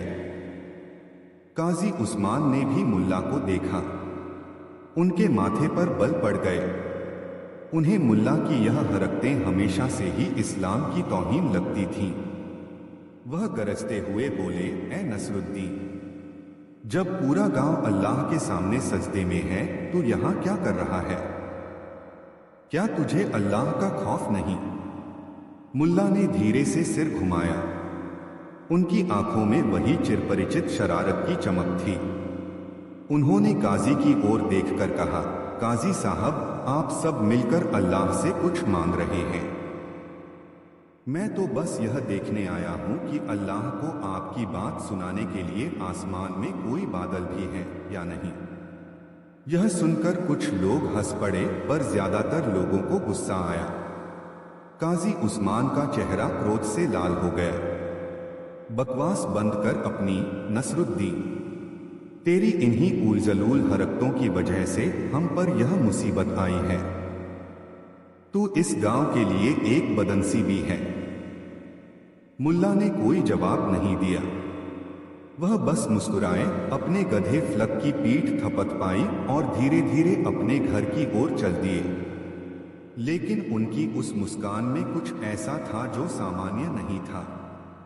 वह एक पहेली थी, एक ऐसा रहस्य जिसे अलफजर का कोई भी व्यक्ति उस समय समझ नहीं पाया। संकट गहरा रहा था और गांव वालों को यह अंदाजा भी नहीं था कि इसका समाधान किसी काजी की दुआओं या किसी सेठ की तिजोरी में नहीं, बल्कि उस पागल मुल्ला के दिमाग में छिपा है जिसे वे सब कोस रहे थे। अध्याय 2, मुल्ला की रहस्यमय हरकतें। दिन बीतते गए और सूखा और भी भयानक रूप लेता गया। नदी अब पूरी तरह से सूख चुकी थी। उसकी जगह अब एक चौड़ा धूल भरा रास्ता था जिस पर कंकड़ और मरी हुई मछलियों के कंकाल बिखरे पड़े थे। गांव के ज्यादातर कुएं जवाब दे चुके थे। सेठ धनीराम के कुओं पर सुबह से शाम तक लंबी कतारें लगी रहती थीं, जहां लोग एक एक घड़ा पानी के लिए मिन्नतें करते और अपनी बची खुची जमा पूंजी लुटाते। गांव में हताशा और निराशा का माहौल था। काजी उस्मान की दुआएं और उपदेश अब खोखले लगने लगे थे। लोगों की आस्था डगमगाने लगी थी। चौधरी रहमत अली की चौपाल पर अब बहस नहीं बल्कि लड़ाइयां होने लगी थीं। कुछ लोग गांव छोड़कर जाने की बात कर रहे थे तो कुछ सेठ धनीराम के खिलाफ हिंसा पर उतारू थे। गांव का सामाजिक ताना बाना बिखरने की कगार पर था। और इसी उथल पुथल के बीच मुल्ला नसरुद्दीन ने कुछ ऐसा करना शुरू किया जिसने पूरे गांव को हैरत में डाल दिया। बात मुल्ला ने किसी की नहीं सुनी और फिर से अपने काम में लग गए। लोग कुछ देर तक उनका मजाक उड़ाते रहे और फिर एक एक करके वहां से चले गए, यह मानकर कि मुल्ला का दिमाग आखिरकार पूरी तरह से चल गया है। लेकिन मुल्ला रुके नहीं। हर दिन सूरज निकलने से पहले वह अपने गधे के साथ उस जगह पहुंच जाते और खुदाई शुरू कर देते। गांव वाले उन्हें देखते और सिर हिलाकर आगे बढ़ जाते। मुल्ला अब गांव की चर्चा का सबसे बड़ा विषय थे। कुछ उन्हें सनकी कहते, कुछ बेवकूफ और कुछ यह भी कहने लगे थे कि सूखे की मार ने मुल्ला को पागल कर दिया है। उनकी हरकतें और भी अजीब होती जा रही थीं। कभी वह गड्ढे में कान लगाकर कुछ सुनने की कोशिश करते, तो कभी निकाले गए पत्थरों को उठाकर उनसे ऐसे बातें करते जैसे वे जिंदा हों। एक शाम लोगों ने उन्हें गड्ढे के किनारे लेटकर आसमान के तारों को घूरते हुए पाया और वह मुंह ही मुंह में कुछ बुदबुदा रहे थे। सेठ धनीराम ने भी मुल्ला का मजाक उड़ाया। अरे उसे खोदने दो, कम से कम गांव का एक बेवकूफ तो किसी काम में लगा है। जब थक हार कर मेरे पास पानी के लिए आएगा तब मैं उसे उसकी खुदाई का असली मतलब समझाऊंगा। केवल कुछ ही लोग थे जो चुप थे। उनमें से एक थी फातिमा, एक युवा विधवा जिसके 2 छोटे बच्चे थे। उसका छोटा सा खेत पूरी तरह बर्बाद हो गया था और अब उसके पास सेठ धनीराम को देने के लिए कुछ नहीं बचा था। उसने कई बार मुल्ला को दूर से काम करते देखा था। उसे मुल्ला की बातों में कोई तर्क तो नहीं दिखता था, पर उनकी आंखों में एक ऐसी जिद और विश्वास था जो उसने किसी और में नहीं देखा था। एक दोपहर जब प्यास से उसके बच्चे का गला सूख रहा था और उसके पास पानी खरीदने के लिए एक पैसा भी नहीं था, वह हिम्मत करके मुल्ला के पास पहुंची। मुल्ला जी, उसने हिचकिचाते हुए कहा। मुल्ला ने खुदाई रोककर उसकी ओर देखा। उनकी आंखों में थकान थी, पर मुस्कान वैसी ही थी। क्या आप सच में मानते हैं कि यहाँ पानी मिलेगा? फातिमा ने पूछा। मुल्ला ने एक पत्थर उठाया और उसे फातिमा के हाथ में रखते हुए कहा, फातिमा, यह पत्थर मुझे कहानी सुना रहा है। यह कह रहा है कि इसके नीचे, बहुत नीचे, इसकी माँ नदी सो रही है। बस उसे जगाने के लिए सही आवाज लगानी होगी। फातिमा को कुछ समझ नहीं आया, पर मुल्ला की आवाज में जो भरोसा था, उसने उसके दिल में उम्मीद की एक छोटी सी किरण जगा दी। उस शाम जब मुल्ला थककर अपने घर लौट रहे थे, तो देखा कि उनके गड्ढे के पास एक और छोटी सी कुदाल रखी है और जमीन थोड़ी और खुदी हुई है। उन्हें समझने में देर नहीं लगी कि यह काम किसका है। वह मुस्कुराए और आसमान की ओर देखकर बोले, लगता है जमीन की पुकार किसी और ने भी सुन ली। मुल्ला की यह रहस्यमय खुदाई अब केवल एक पागलपन नहीं रह गई थी। यह गांव में एक नई कहानी को जन्म दे रही थी। एक ऐसी कहानी जिसमें एक तरफ पूरे गांव की हताशा थी और दूसरी तरफ एक अकेले आदमी का अटूट विश्वास। अलफजर के लोग अभी तक यह नहीं जानते थे कि वे जिस चीज को पागलपन समझ रहे हैं, वही उनके उद्धार का मार्ग बनने वाली है। अध्याय 3, विश्वास की पहली बूंद। दिन हफ्तों में और हफ्ते महीनों में बदलने लगे। मुल्ला का गड्ढा अब 5 फीट से भी ज्यादा गहरा हो गया था, लेकिन उसमें धूल और कंकड़ों के सिवा कुछ नहीं था। मुल्ला का शरीर अब जवाब देने लगा था। उनके हाथों में छाले पड़ गए थे, चेहरा धूप में झुलस गया था और वह पहले से ज्यादा दुबले हो गए थे। लेकिन उनकी आंखों की चमक कम नहीं हुई थी। फातिमा अब हर रोज दोपहर में आती और चुपचाप 1-2 घंटे खुदाई करके चली जाती। उन दोनों के बीच ज्यादा बातें नहीं होती थीं, बस एक खामोश समझदारी का रिश्ता बन गया था। गांव के कुछ और लोगों ने भी यह देखना शुरू कर दिया था। वे मुल्ला का मजाक तो अब भी उड़ाते थे, लेकिन अब उनके लहजे में एक अनकहा सम्मान भी शामिल हो गया था। एक आदमी की ऐसी जिद ने उन्हें सोचने पर मजबूर कर दिया था। संकट अब अपने चरम पर था। सेठ धनीराम ने पानी के दाम और बढ़ा दिए थे। कई परिवार अपनी जमीनें और घर-बार उसके पास गिरवी रख चुके थे। गांव में भुखमरी की नौबत आ गई थी। चौधरी रहमत अली ने आसपास के गांवों में मदद के लिए संदेश भेजे, पर हर जगह यही हाल था। एक दिन काजी उस्मान ने गांव वालों की एक बड़ी सभा बुलाई। उनका चेहरा गंभीर था। भाइयों और बहनों, उन्होंने भारी आवाज में कहा, मैंने बहुत सोचा, हमारी दुआएं कबूल नहीं हो रही। शायद हमसे कोई बहुत बड़ी गलती हो रही है, और मुझे लगता है कि वह गलती है नसरुद्दीन। वह आदमी अल्लाह की शान में गुस्ताखी कर रहा है। वह अपनी खुदाई से यह दिखाने की कोशिश कर रहा है कि उसे अल्लाह पर नहीं, अपनी मेहनत पर भरोसा है। यह शिर्क है, सबसे बड़ा गुनाह। हमें उसे रोकना होगा। जब तक वह यह पागलपन बंद नहीं करेगा, हम पर अल्लाह की रहमत नहीं बरसेगी। भीड़ में से कुछ लोगों ने काजी का समर्थन किया।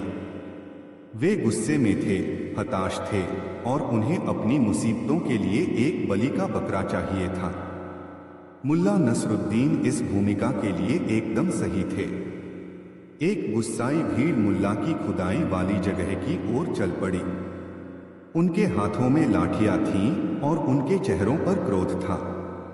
चौधरी रहमत अली ने उन्हें रोकने की कोशिश की, पर किसी ने उनकी नहीं सुनी। जब भीड़ वहां पहुंची तो उन्होंने देखा कि मुल्ला गड्ढे के अंदर बैठे हैं। वह बहुत थके हुए लग रहे थे। फातिमा पास ही खड़ी घबराई हुई सी दिख रही थी। बंद करो यह नाटक, नसरुद्दीन, काजी उस्मान चिल्लाए। तुम्हारी वजह से पूरा गांव तबाह हो रहा है। निकलो इस गड्ढे से बाहर। मुल्ला ने धीरे से ऊपर देखा। उन्होंने कोई जवाब नहीं दिया, बस अपनी कुदाल उठाई और एक बार फिर जमीन पर वार किया।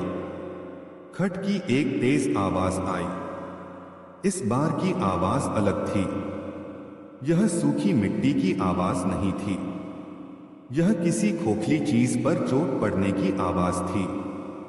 सब लोग चुप हो गए। मुल्ला ने फिर से वार किया।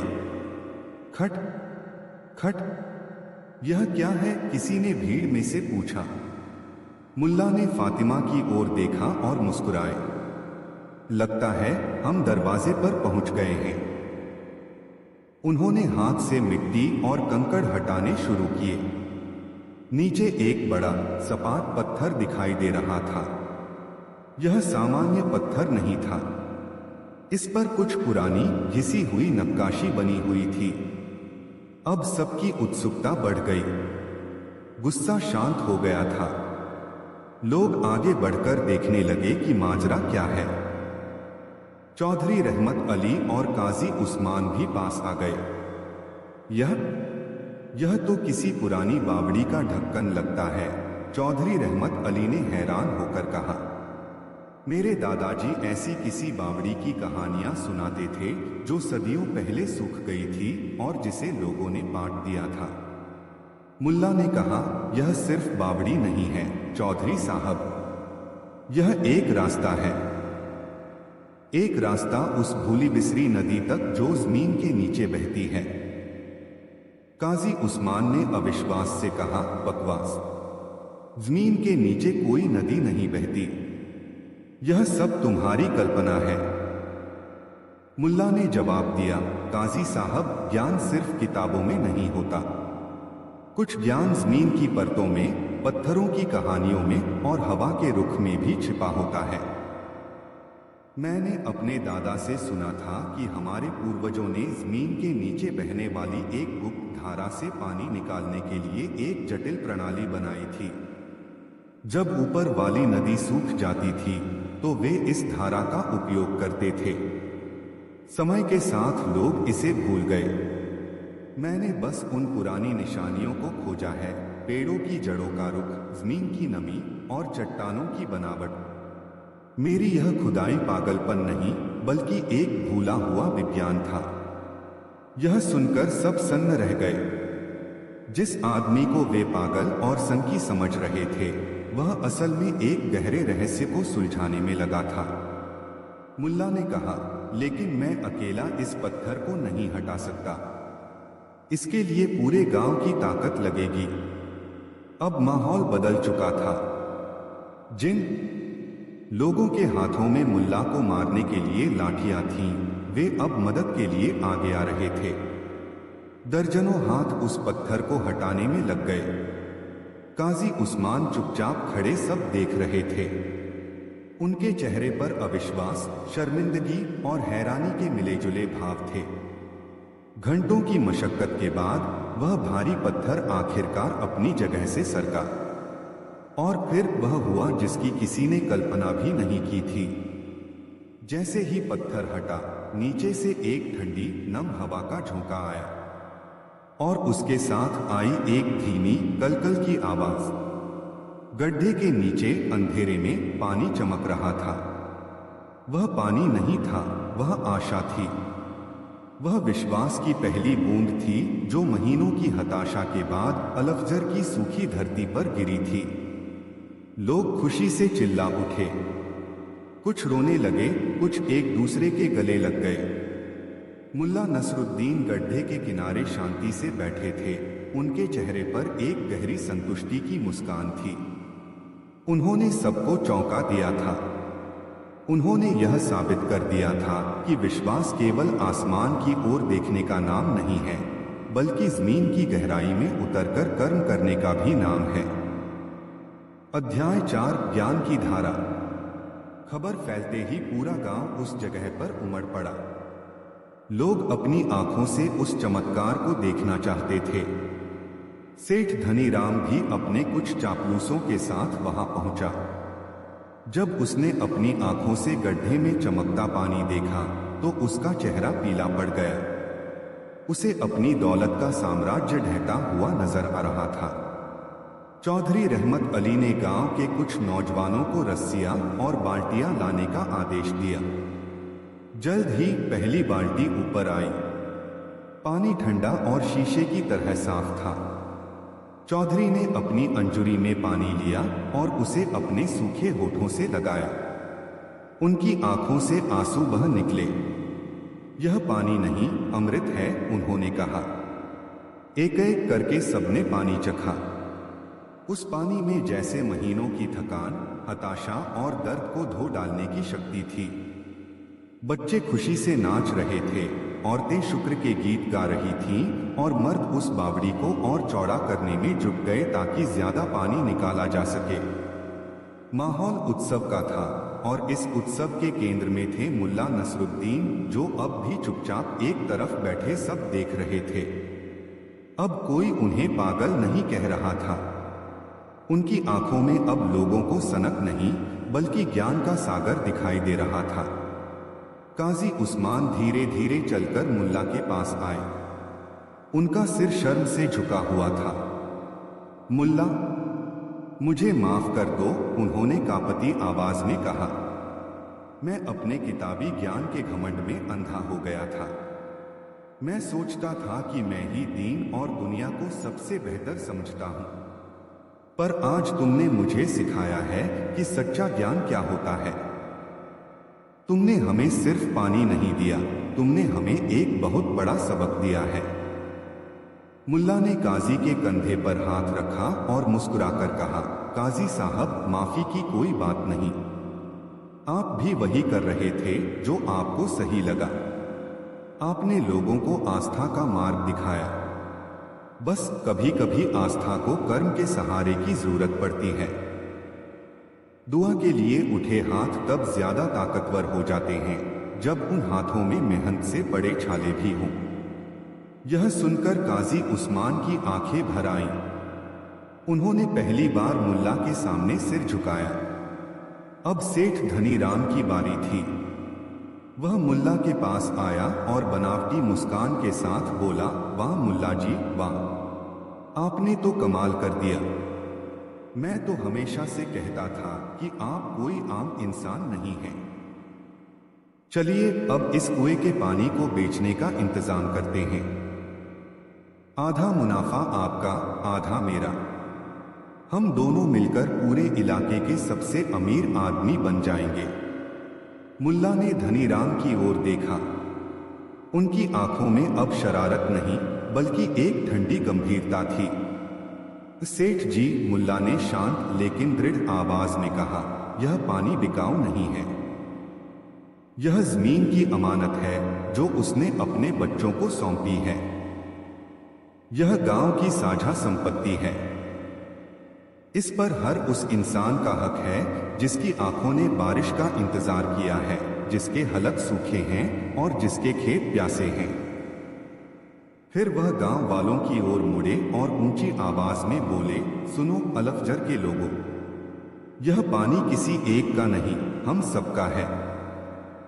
हम सब मिलकर इसका इस्तेमाल करेंगे। हर परिवार को उसकी जरूरत के हिसाब से पानी मिलेगा, बिना किसी कीमत के। हम एक समिति बनाएंगे जो इसका बंटवारा देखेगी। और हाँ, जिन लोगों ने अपनी जमीनें और गहने सेठ धनीराम के पास गिरवी रखे हैं, वे अब आजाद हैं। सेठ जी, गांव की इस साझा दौलत के बदले में आपको गांव वालों का कर्ज माफ करना होगा। यही आपकी सजा भी है और प्रायश्चित भी। यह सुनकर गांव वाले खुशी से झूम उठे। मुल्ला नसरुद्दीन जिंदाबाद के नारे लगने लगे। सेठ धनीराम का चेहरा देखने लायक था। वह गुस्से और बेबसी से कांप रहा था, पर पूरे गांव के सामने वह कुछ नहीं कर सकता था। उसे मुंह लटकाकर वहां से जाना पड़ा। उस दिन के बाद अलफजर की दुनिया बदल गई। बावड़ी से पर्याप्त पानी मिलने लगा, जिससे न केवल पीने की जरूरत पूरी हुई, बल्कि धीरे धीरे खेतों की सिंचाई भी शुरू हो गई। गांव में फिर से जिंदगी लौटने लगी। लेकिन सबसे बड़ा बदलाव लोगों की सोच में आया था। उन्होंने सीखा था कि एकता में कितनी शक्ति होती है। उन्होंने सीखा था कि प्रकृति का सम्मान करना कितना जरूरी है। और सबसे बढ़कर उन्होंने सीखा था कि किसी को उसके बाहरी रूप या सनकीपन से नहीं आंकना चाहिए। मुल्ला नसरुद्दीन रातों रात गांव के सबसे सम्मानित व्यक्ति बन गए। लोग अब उनसे सलाह लेने आते थे। चौधरी रहमत अली कोई भी फैसला लेने से पहले मुल्ला से जरूर पूछते। काजी उस्मान अपने उपदेशों में अब मुल्ला के कर्म और ज्ञान की मिसालें देते थे। लेकिन मुल्ला वह वैसे के वैसे ही रहे। वह अब भी उसी अंजीर के पेड़ के नीचे बैठते, अपने गधे फ्लक से बातें करते और कभी कभी ऐसी बेतुकी बातें कह देते कि लोग हंस पड़ते। फर्क सिर्फ इतना था कि अब लोग उनकी बेतुकी बातों में भी गहरे अर्थ ढूंढने की कोशिश करते। अध्याय 5, चौंकाने वाला सच। कुछ हफ्ते बीत गए। गांव में जिंदगी पटरी पर लौट आई थी। खेतों में नई फसल की हरियाली दिखने लगी थी। नदी में भले ही पानी न लौटा हो, पर गांव वालों के दिलों में उम्मीद की नदी फिर से बहने लगी थी।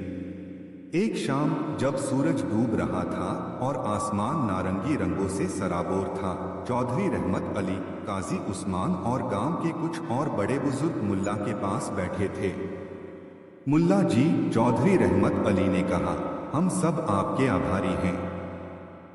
आपने हमें बचाया। लेकिन एक बात अभी भी हमारे मन में खटकती है। आपको उस भूली बिसरी बावड़ी के बारे में इतनी सटीक जानकारी कैसे मिली? आपके दादाजी ने जो कहानियां सुनाई, वे तो गांव के कई और बुजुर्गों ने भी सुनी थी, पर किसी को भी उस जगह का ठीक ठीक अंदाजा नहीं था। आपने इतनी सटीकता से वह जगह कैसे ढूंढ निकाली? सब लोग उत्सुकता से मुल्ला की ओर देखने लगे। यह सवाल सबके मन में था। मुल्ला मुस्कुराए। उन्होंने अपनी जेब से, लोगों के हाथों में मुल्ला को मारने के लिए लाठियां थीं, वे अब मदद के लिए आगे आ रहे थे। दर्जनों हाथ उस पत्थर को हटाने में लग गए। काजी उस्मान चुपचाप खड़े सब देख रहे थे। उनके चेहरे पर अविश्वास, शर्मिंदगी और हैरानी के मिले जुले भाव थे। घंटों की मशक्कत के बाद वह भारी पत्थर आखिरकार अपनी जगह से सरका।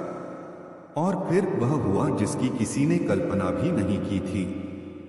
जैसे ही पत्थर हटा, नीचे से एक ठंडी नम हवा का झोंका आया और उसके साथ आई एक धीमी कलकल की आवाज।